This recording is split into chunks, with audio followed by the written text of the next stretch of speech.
How to remove someone from best friend list on Snapchat.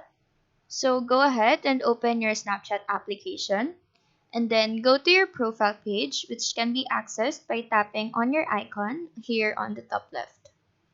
In this page, you want to scroll down and click on My Friends.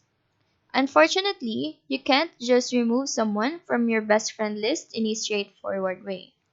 What you need to do is click on the profile you want to remove from your best friend list. So tap on their profile icon and then tap on the three dots icon here on top right and then go to manage friendship. Here you're gonna have to either block or remove them as a friend. This will remove them from your best friend list.